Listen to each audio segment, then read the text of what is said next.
అందరికీ నమస్కారం. నా పేరు గంగా భవాని. శ్రీ భవానీ ఛానల్కు స్వాగతం, సుస్వాగతం. ధనుర్మాసం ప్రారంభం అయిందండి. అయితే ఏమిటి విశేషం అనుకుంటున్నారా? అన్నీ విశేషాలే. ఈ ధనుర్మాసంలో వైష్ణవాలయాల్లో తెల్లవారుజామున 4 గంటలకు తిరుప్పావై పాసురాలు పాడతారు.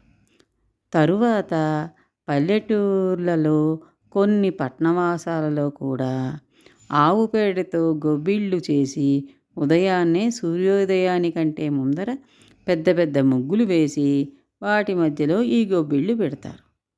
వీటిని 10 సంవత్సరాల వయసు లోపల ఆడపిల్లలు ముందు రోజుగానే సాయంత్రం ఆవు పేడను తెచ్చుకుని ఉదయాన్నే లేచి ఆవు పేడను చేతులతో సమానంగా చేసి ఉండల కింద చేసి వాటికి పసుపు కుంకుమ బియ్యపు పిండితో వాటికి ముగ్గులు వేసి గుమ్మడి పువ్వులు లేక బంతి పువ్వులు లేక ఏ పువ్వులు దొరికితే వాటితోటి గొబ్బెమ్మలను అలంకరించి వాటికి పూజ చేసేవారు. వాటికి అగరబత్తి చూపించి బెల్లం ముక్క కానీ లేక కొద్దిగా పంచదార కానీ నైవేద్యం పెట్టేవారు. అప్పుడు వాటిని ముగ్గుల్లో పెట్టేవారు. అంటే చిన్నపిల్లలప్పటి నుంచే ఆడపిల్లలకి ఒక పూజ అనేది నేర్పడం జరిగేది. ఈలోగా హరిదాసులు భాగవత పద్యాలు కృష్ణుడి గీతాలు పాడుకుంటూ అందరి ఇళ్లకు వచ్చేవారు. వారికి పిల్లలు కానీ పెద్దలు కానీ బియ్యం వేసేవారు. మధ్యాహ్నం ఆ గొబ్బిళ్లను గోడకు చేర్చేవాళ్ళు. ఈ విధంగా సంక్రాంతి వరకు ప్రతిరోజు చేసేవారు. ఈ నెల మధ్యలో ఒక రోజు సంధి గొబ్బిళ్ళు పెట్టేవారు. ఒక ఎత్తుపీటకు పసుపు రాసి బొట్లు పెట్టి వాటి మీద గొబ్బిళ్లను తయారు చేసి పెట్టేవాళ్ళు. అవి కూడా 3 కానీ 5 కానీ తయారు చేసి మధ్యలో తల్లి గొబ్బెమ్మ, దాని చుట్టూ చిన్నవి పిల్ల గొబ్బెమ్మలు పెట్టేవారు. అంటే అప్పటి రోజుల్లో వాళ్ళు ఇంట్లో 10 మంది సంతానం ఉండాలని కోరుకుంటూ ఉండేవారు.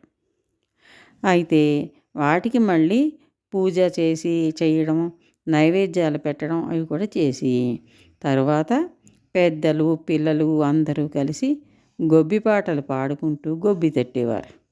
గొబ్బియళ్ళో సఖియా వినవే, చిన్ని కృష్ణుని సోదరి వినవే, కృష్ణుని చరితము కానారే అని తరువాత ఏల వచ్చెనమ్మ కృష్ణుడేల వచ్చెనే, ఈ మాయదారి కృష్ణుడొచ్చి మహిమ చేసెనే అని తర్వాత అటవీ స్థలమున కరగుదమా, వటపాస్త్రమ్ములు కోయుదమా,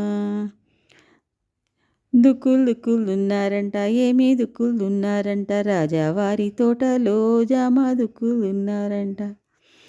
ఆ తర్వాత సుబ్బి గొబ్బెమ్మ సుబ్బడినియ్యావే, చామంతి పువ్వంటి చెల్లెలినియ్యావే, మొగలి పువ్వంటి మొగినియ్యావే అనేటువంటి అనేక రకరకాల గొబ్బి పాటలు పాడుకుంటూ గొబ్బిళ్ళ చుట్టూ తిరుగుతూ గొబ్బి తట్టి ఆడేవారు.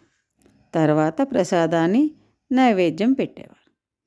ఆ ప్రసాదాన్ని వచ్చిన వాళ్ళందరికీ పంచిపెట్టేవారు. ఇంతలో సంక్రాంతి పండుగ వస్తుంది. సంక్రాంతి పండుగ రోజుని తెల్లవారుజామున 4 గంటలకు లేచి భోగి మంటలు వేసేవారు. అందులో 1 రోజులు పెట్టిన గొబ్బిళ్లను దండలుగా గుచ్చి భోగి మంటల్లో వేసేవారు. అవసరం లేనటువంటి సామాన్లు అవన్నీ కూడా వేసి ఆ భోగి మంటల్లో వేసేసేవాడు. సంక్రాంతికి అల్లుళ్లను కొత్తగా పెళ్ళైన వియ్యాలారిని అందరినీ పిలిచి పిండి వంటలతో భోజనాలు పెట్టి కొత్త బట్టలు పెట్టేవారు. భోగి పండుగ రోజు సాయంత్రం బొమ్మల కొలువులు, చిన్నపిల్లలకు చిన్ని కృష్ణుడికి భోగిపళ్ళు పోసేవారు. ఇరుగు పొరుగు వాళ్లను మా ఇంట్లో భోగిపళ్ళ పేరంటానికి రండి అని పేరంటం పిలిచేవారు. చిన్నపిల్లలకు భోగిపళ్ళు అంటే రేగిపళ్ళు, కొన్ని పూల రేఖలు, రూపాయి నాణేలు, అక్షింతలు ఇవన్నీ కలిపి పెద్ద ముత్తైదువులు దిష్టి తీసి తల మీద పూసేవారు. తరువాత మిగిలిన వారంతా కూడా పూసేవారు. ఆ తరువాత హారతి పాటలు పాడుతూ పిల్లలకు హారతి ఇచ్చేవారు. ఇదంతా చేయటం వల్ల పిల్లలకు సకల దిష్టి దోషాలు పోతాయని పెద్దలు చెప్తారు. ఆ తరువాత ముత్తైదువులకు శనగలు, తాంబూలం, పళ్ళు, వాయనం ఇస్తారు. ఇంకొక విషయం, పిల్లలకు స్నానం చేయించే ముందు వాళ్ళను పీట మీద కూర్చోబెట్టి కుంకుమ బొట్టు పెట్టి తలకు నువ్వుల నూనె పెట్టి అప్పుడు స్నానం చేయించాలి. పిల్లలే కాదు, ఆ రోజు ప్రతి ఒక్కరూ తలకు నువ్వుల నూనె పెట్టుకుని స్నానం చెయ్యాలి. పెద్ద పండుగ రోజున గంగిరెద్దులను అలంకరించి ఊరాలు ఊదుకుంటూ సన్నాయిలు వాయించుకుంటూ అందరిళ్లకు తీసుకువెళ్తారు. వారికి తోచిన దక్షిణ బట్టలు ఇస్తారు. తర్వాత చుట్టుపక్కల ఊళ్ళు వాళ్ళు కలిసి కోడి పందాలు ఆడేవారు.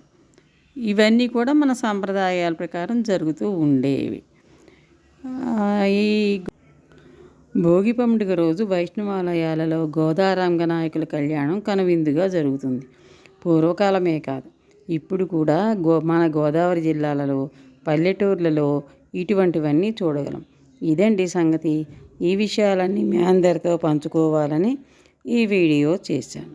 మీ అందరికీ ఎలా అనిపించిందో తప్పనిసరిగా తెలియజేయండి. మీ అందరికీ నచ్చే ఉంటుందని అనుకుంటున్నాను. సరే, మీ అందరికీ ధనుర్మాస శుభాకాంక్షలు. సంక్రాంతికి మళ్ళీ శుభాకాంక్షలు చెప్తాను అనుకోండి. ధన్యవాదాలు.